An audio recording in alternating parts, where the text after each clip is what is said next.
notice that the first 6 chapters actually tell the story of these Jewish men in captivity in Babylon and different experiences they had where God showed himself strong on behalf of them. When we get into chapter 7 and move on through the rest of the book, we're going to get into some heavy prophetic scripture, and we'll pray God will give us direction as we go. Tonight's title of the message is God Knows How to Crash a Party.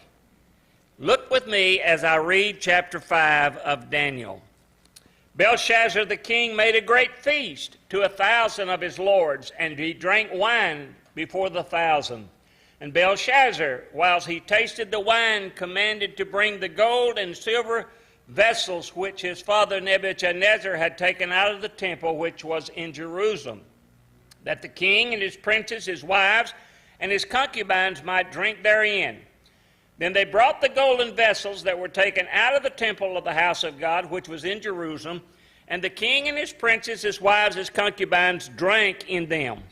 They drank wine, and then they praised the gods of gold and silver and brass and iron, of wood and of stone. In the same hour came forth fingers of a man's hand, and wrote over against the candlestick upon the plaster of the wall of the king's palace. And the king saw the part of the hand that wrote. Then the king's countenance was changed, and his thoughts troubled him, so that the joints of his loins were loosed, and his knees smote one against another. The king cried aloud to bring in the astrologers, the Chaldeans, and the soothsayers. And the king spake and said to the wise men of Babylon, Whosoever shall read this writing and show me the interpretation thereof shall be clothed with scarlet, have a chain of gold about his neck, and shall be the third ruler in the kingdom. Then came in all the king's wise men, but they could not read the writing, nor make known to the king the interpretation thereof. Then was King Belshazzar greatly troubled, and his countenance was changed in him, and his lords were astonished. Now the queen, by reason of the words of the king and his lords, came into the banquet house, and the queen spake and said, O king, live forever. Let not thy thoughts trouble thee, nor let thy countenance be changed. There is a man in the kingdom in whom is the spirit of the holy gods. And in the days of thy father, light and understanding and wisdom, like the wisdom of the gods, was found in him, whom the king Nebuchadnezzar, thy father, the king, I say, thy father, made master of the magicians, astrologers, Chaldeans, and soothsayers. For as much as an excellent spirit and knowledge and understanding and interpreting of dreams and showing of hard sentences and the dissolving of doubts were found in the same Daniel, whom the king named Belteshazzar, now let Daniel be called, and he will show the interpretation. Then was Daniel brought in before the king, and the king spake and said to Daniel, Art thou that Daniel, which art of the children of the captivity of Judah, whom the king my father brought out of Jewry? I have even heard of thee that the spirit of the gods is in thee, and that light and understanding and excellent wisdom is found in thee. And now the wise men, the astrologers, have been brought in before me, that they should read the writing and make known to me the interpretation thereof, but they could not show the interpretation of the thing. And I have heard of thee, that thou canst make interpretations and dissolve doubts. Now if thou canst read the writing and make known to me the interpretation thereof, thou shalt be clothed with scarlet, have a chain of gold about thy neck, and shall be the third ruler in the kingdom. Then Daniel answered and said to the king, Let thy gifts be to thyself, and give thy rewards to another. Yet I will read the writing unto the king, and make known to him the interpretation. Thou, O king, the Most High God, gave Nebuchadnezzar, thy father, a kingdom, and majesty, and glory, and honor. And for the majesty that he gave him, all people, nations, language trembled and feared before him. Whom he would, he slew. Whom he would, he kept alive. Whom he would, he set up. And whom he would, he put down. But when his heart was lifted up, and his mind hardened in pride. He was deposed from the kingly throne, and they took his glory from him. He was driven from the sons of men, and his heart was made like the beast, and his dwelling was with the wild asses. They fed him with grass like oxen. His body was wet with the dew of heaven, till he knew that the Most High God rules in the kingdoms of men, and that he appoints over it whoever he wills. And thou, O son, O Belshazzar, thou his son, O Belshazzar, hast not humbled thine heart, though you knew all this. But you've lifted up yourself against the Lord of heaven, and they have brought the vessels of his house before thee, and thou and thy lord, thy wives and thy concubines have drunk wine in them, and you have praised the gods of silver and gold and brass and iron and wood and stone, which see not nor hear nor know, the God in whose hand your breath is, and whose are all these ways, have you not glorified? Then was the part of the hand sent from him, and this writing was written. And this is the writing that was written, many tekel ushwarsin. This is the interpretation of the thing, many. God has numbered thy kingdom and finished it. Tekel, thou art weighed in the balances and are found wanting. Perez, thy kingdom is divided and given to the Medes and the Persians.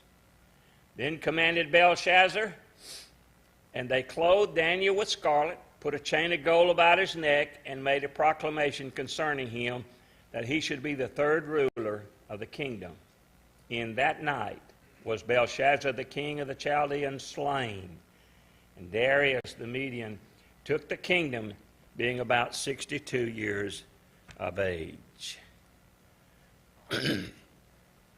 About 20 years or so, maybe 25 years, have transpired since the events of chapter 4, when Nebuchadnezzar had the dream about the big tree being cut down, and then he ended up going crazy for 7 years. And so now Daniel is about 90 years old. Nebuchadnezzar's been dead about 23 years. And when people read this chapter, critics are quick to jump on the fact that there are no historical records of a king of Babylon by the name of Belshazzar. It is amazing how quickly critics will jump to a conclusion, and they get exposed for their ignorance while their mouth is still open. Here's what really happened.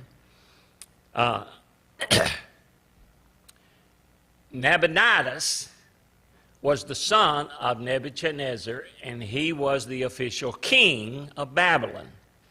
But he made his son Belshazzar regent. So he shared the throne with his father, and his father put him in charge of the city of Babylon. His father was in another location, and the commentaries I read said that his father was so unpopular they ran him out of town, and he got his son to sit on the throne. But anyway, when he offered to Daniel, or the wise men too, to be the third ruler of the kingdom. Nabonidus was 1, Belshazzar was 2, Daniel 3. And that makes good sense. And then it's wise for us to know that the Semitic languages in those days has no word. They have no word for grandfather or grandson. They use the word father. Actually, the word father would indicate any ancestor, like people saying, well, like your father David. And it may be 12 generations down, but they referred back to your father David. It was a common practice in that day. This chapter is the story of the downfall of the Babylonian Empire. As a matter of fact, this is a story where God decapitates the image that Nebuchadnezzar had seen, because the head of gold is about to come off. The fall of the Babylonian Empire was predicted by Jeremiah in chapter number 27, verses 6 and 7. Here's what Jeremiah said about the fall of Babylon under the grandson of Nebuchadnezzar. 27 verses 6 and 7. And now have I given all these lands unto the hand of Nebuchadnezzar the king of Babylon, my servant, and the beast of the field have I given him also to serve him. And all nations shall serve him, and his son, and his son's son. That would be Belshazzar. Until the very time of his land come. In other words, when his land's over. And then many nations and great kings shall serve themselves of him. So this was a prophecy of the downfall of the kingdom of Babylon by Jeremiah years before. Now, the spirit of Babylon has been with us ever since Nimrod built the Tower of Babel. And the heart of that spirit is this concept: man does not need God. That's the heart of the spirit of Babylon. It is also the spirit of Antichrist that's at work in our world today. There is a spirit that is working in our society, in our world, trying to convince people they do not need God, and Bible-believing and following an antiquated God is in the past. We need to move on. Well, 1 John chapter 4, verse 3 tells us that the spirit of Antichrist is at work. And every spirit that confesses not that Jesus Christ is come in the flesh is not of God. This is the spirit of Antichrist, whereof ye have heard that it should come, and even now already is in the world. We are dealing with the spirit of Antichrist in our world, and that spirit will continue until God puts down Babylon the Great in Revelation chapter 17 and chapter 18. So the king of Babylon, Belshazzar, made a great feast. He invited 1,000 of his leaders in his kingdom and their wives and their concubines. And this is a story where God knows how to crash a party. So let's start by noticing in verses 1 through 4 a party that went too far. Have you ever been at a party where things got out of hand and they went too far? As a teenager, you're often involved in something like that. God is not against partying. As a matter of fact, there's a party waiting on us when we get to heaven that, as Tina would say, knock your socks off. God has a plan of a celebration at the marriage supper of the Lamb that will be more than you've ever conceived of as having a great time together. So God's not a party pooper. He certainly is not against parties, but there are many parties that do not honor God, and it would be best for Christians to stay away from those kind of parties. This was a party that focused on wine, women, and song. And when you get that mixed together, you're probably going to have some problems. You're probably going to have to deal with some things that you'll later regret. A wise man once said that a king should be careful not to get mixed up with wine and strong drink. Chapter 31 of Proverbs, verses 4 and 5, it is not for kings, O Lemuel, it is not for kings to drink wine, nor the princes strong drink, lest they drink and forget the law and pervert the judgment of any of the afflicted.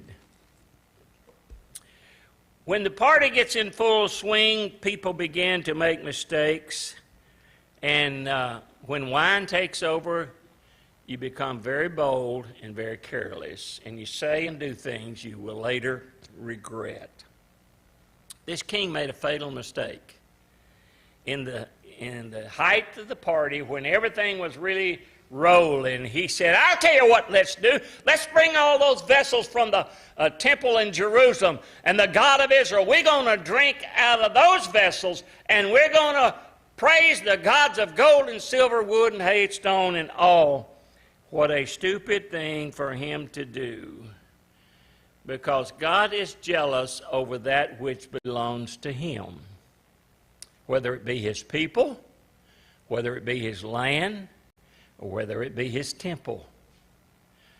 even in this place of worship right here. That piano belongs to God. That organ belongs to God. You better be careful how you treat it, what you do in this place. Some people like to desecrate the house of God. It gives them a thrill. But the thrill will be removed when God shows up and judges. So, I want you to listen to what Psalm 105, verses 8 through 15 has to say about God and His people and their land. Psalm 105, beginning with verse number 8.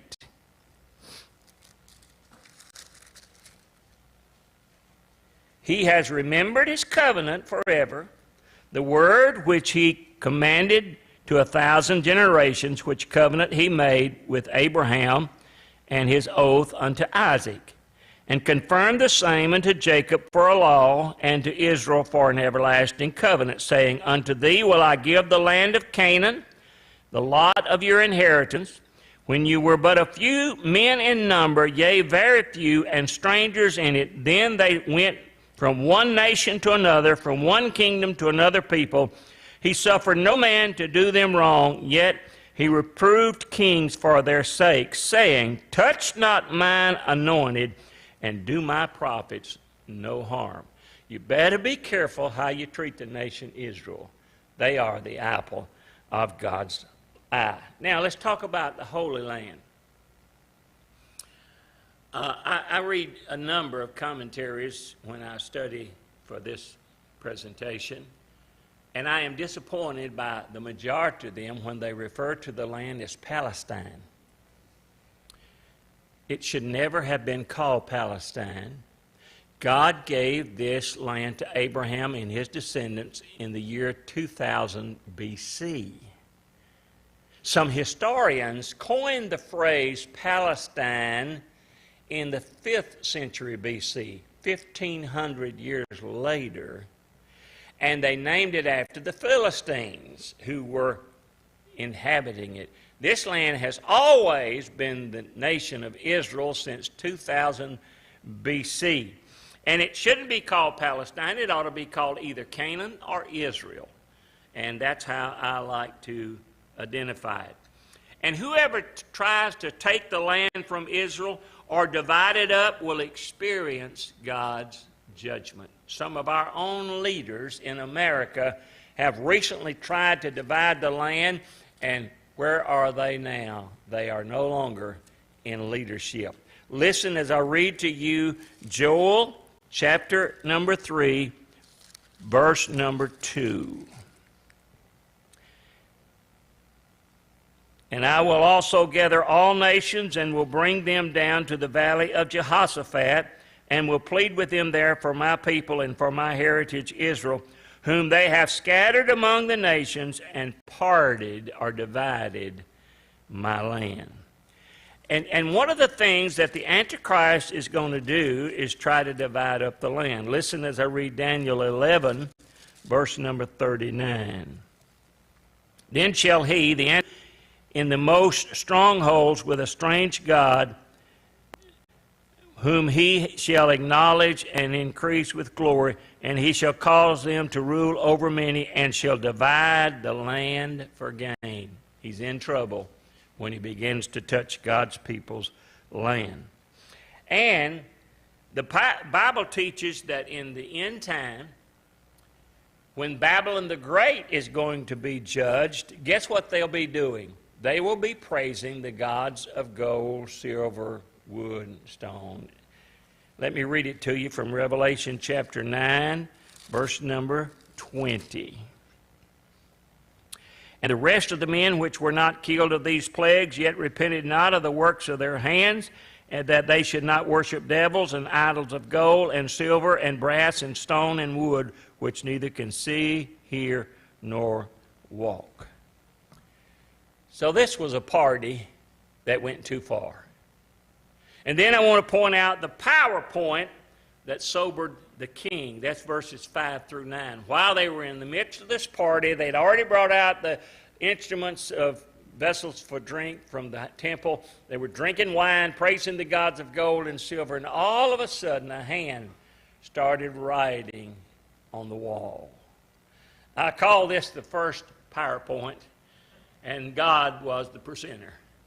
And he got his message across very quickly. This sobered the king, and notice verse number 6, what happened to him. Then the king's countenance was changed, his thoughts troubled him, so that the joints of his loins were loosed, and his knees smote one against another. I'd say the king wasn't having much of a good time at this point. So he called for his wise men. Oh boy, here we go again.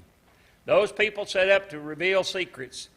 His grandfather had already tried this twice, and they couldn't do anything. He should have learned from his grandfather, but he calls them and asks them, can you tell me what that writing is and what it means? And they said, no, we have no idea. And so when God is speaking, it is foolish to seek answers from folks from the world's point of view. You need someone who knows God to tell you what God is saying. The world will twist you and lead you astray. So, notice the person who could explain the situation, verses 10 through 16. The queen came in. Now, the queen, I believe, was the widow of King Nebuchadnezzar. She was still around. And she came in, and she gave advice to the king. She said, there's a young man here. Back during the days of your grandfather, he was so influential in helping him understand some of his dreams. He will tell you what it means and what that dream has to say to you. And she commended him tremendously. He had definitely influenced her life. I believe Nebuchadnezzar got saved. She may have gotten saved too. That's probably why she wasn't at the party. To be honest with you, she probably didn't want to be in that environment. But when the king was so distraught, she came in to tell him, somebody can help you if you will listen to him. So she gave a glowing testimony of the ministry of Daniel, and the king called for Daniel and asked him for help. And notice what the king said about Daniel, verse number 14. I have heard of thee, that the spirit of the gods is in thee, and that light and understanding and excellent wisdom is found in thee. So he said, you have a testimony. He was a great influence in the whole kingdom. And so notice in verses 17 through 24, the preaching that left no doubt. The king said, look, I'll give you dress you in scarlet, I will give you a gold chain, I'll make you third ruler if you can interpret that handwriting for me. And so Daniel let the king know that his ministry wasn't for sale. Now, I don't think it was being rude. I just think the way he said it, no, I don't need it, I don't want it. Listen, a real man of God only works for God. He's going to answer to God, so he better get his orders from God on what to say and what to do.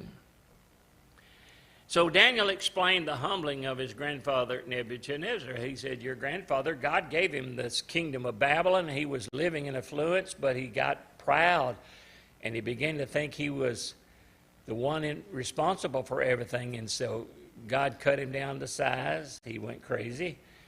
He was acting like an ox, and he ate grass with the oxen for 7 years until he realized he wasn't in control, but God was. And then God restored him to his throne. And then Daniel explained it to Belshazzar. You should have learned from your grandfather, because you have had the same experience. You've let your pride bring you down, and now God is about to judge you for what you have done. Can you imagine the courage that Daniel had when he would say these things to these kings? He was a tremendous witness for God. And then the next thing I want to point out, verses 25 through 28, is the pronouncement that stopped the party. There were words written on the wall, and Daniel read them. Mene, mene, tekel upharsin. Mene means numbered. And he said, King, this is what it means. Your time is up. Your days, your number of days is over. Tickle means weighed, and it means God's checked the books, and you have come up short. And then Upharsin, which means divided. God's going to divide your kingdom, take it away from you, and give it to the Medes and the Persians. It's interesting, while Belshazzar was throwing this wild party, Cyrus, the king of Persia, was outside the walls of the city, and he was preparing to take over the city. He'd been there for some time. The city was under siege, but here's what pride will do for you. Belshazzar said, those are 380-foot high walls. They're 85 foot thick. I don't have a thing to worry about. But the Euphrates River ran right through the middle of that city. And Cyrus came up with a plan. We're going to divert that river, and his soldiers marched in on the riverbed. Belshazzar was so foolish, he left the gates inside by the river unlocked. He said, we don't have anything to worry about. Nobody's coming in there. And so Darius came in and took the city. You know, it's interesting what's happening here. There's a lot of it being talked about in Revelation. Let me read to you Revelation chapter 16 and verse number 12.